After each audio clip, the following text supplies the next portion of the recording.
Well, what I got here is an FMJ Model D Derringer. It's a pretty low quality little critter, mostly cast, very little machining done on it.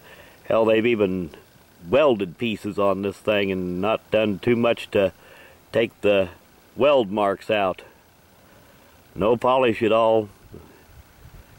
But anyway, it's chambered in either 45 Colt or 2.5-inch 410 shells. What I've got in it right now is a 2.5-inch 410 shell. This thing has dubious usefulness, but I got this as a gift one time. I'm going to try a couple shots with it here with the 410 shells.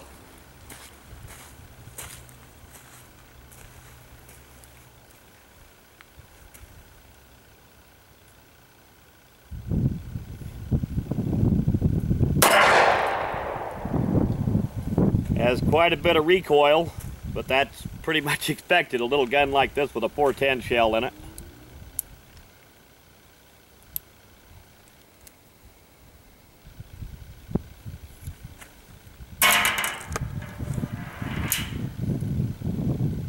When I get home, I'll show you how how all the little levers operate on this thing.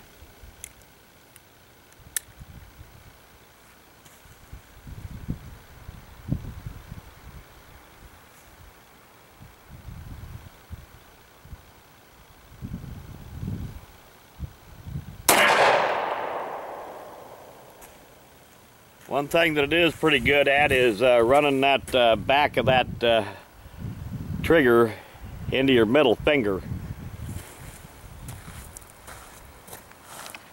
Guess I might as well just go ahead and show you how to load this little critter. It is a crude little thing. To get the hammer on half cock, you pull it back and push the cross bolt safety over to hold it.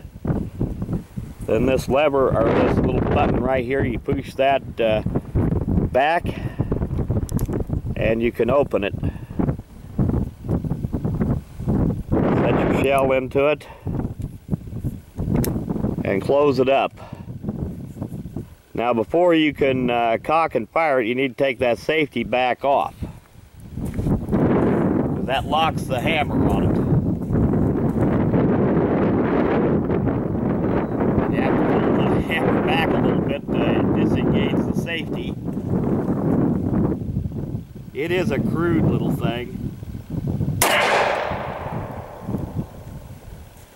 and not something you want to shoot a lot, because like I said, it is kind of hard on the middle finger.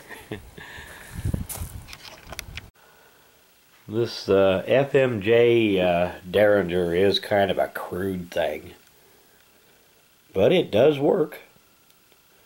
Looks like everything's just been cast and welded together. Very little machining done on it, no polishing done on it. And anyway, as I said before, here is the way that it operates. This safety, you want to have that on before you even load the thing. Otherwise, you've got the firing pin resting on the primer.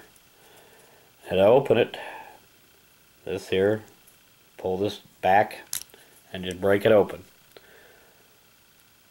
It does have a rifled barrel, barely. I've never fired a 45 Colt through this. I've fired, just 2.5-inch 410 shells through it, and even those very sparingly. Crude little thing.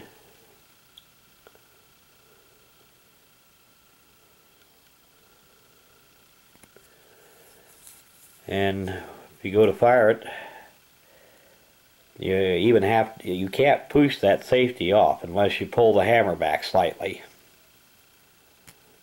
Then you can push it in, and like I said, then your firing pin is resting right on the primer, and there is no half cock notch on it. So as soon as you take the safety off, you want to go ahead and cock it and fire it. Like I said, it is a crude little thing, awful trigger pull, but it is what it is, and it does work. So I suppose that's For a cheap gun, that's about the best you can say on some of these things. Like I said, I never bought this. This was a gift from someone. But anyway, I want to do an end of video shout out. And this one's for 20904. And I'll put a link to that channel in the description of this video. If you get a little free time, go check it out. Thanks for watching.